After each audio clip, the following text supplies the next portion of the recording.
Fact number 1. English ಭಾಷೆಯಲ್ಲಿ ಸಾಮಾನ್ಯವಾಗಿ ಬಳಸುವ ಪ್ರತಿಯೊಂದು ಪದಕ್ಕೂ ಸುಮಾರು 1 ಮಿಲಿಯನ್ ಹೆಚ್ಚು ಪದಗಳಿರುತ್ತವೆ. Fact number 2.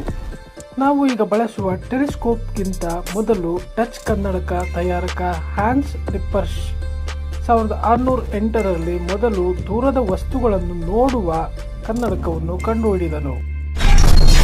Fact number 3. ನೀವು ನಿದ್ರಿಸುತ್ತಿರುವಾಗ ನಿಮ್ಮ ವಾಸನೆ ಸಂಗ್ರಹಿಸುವ ಸಾಮರ್ಥ್ಯವು ಸಂಪೂರ್ಣವಾಗಿ ನಿಷ್ಕ್ರಿಯವಾಗುತ್ತದೆ. ಅಂದರೆ ಬಲವಾದ ಅಥವಾ ತೀಕ್ಷ್ಣವಾದ ವಾಸನೆಯನ್ನು ನಿಮ್ಮನ್ನು ನಿದ್ರೆಯಿಂದ ಎಚ್ಚರಗೊಳಿಸಲು ಅಸಾಧ್ಯ. ಅಲಾರಂ ಅಥವಾ ಶಬ್ದಗಳು ಮಾತ್ರ ನಿಮ್ಮನ್ನು ಎಚ್ಚರಿಸಬಲ್ಲವು. Fact number 4. ಒಂದು ಮಿಂಚಿನ ಹೊಳಪು ಅಪ್ಪಳಿಸಿದಾಗ ಅದರ ತಾಪಮಾನವು ಸೂರ್ಯನ ಮೇಲ್ಮೈ ತಾಪಮಾನಕ್ಕಿಂತ ಸುಮಾರು 5 ಪಟ್ಟು ಹೆಚ್ಚು ಇರುತ್ತದೆ.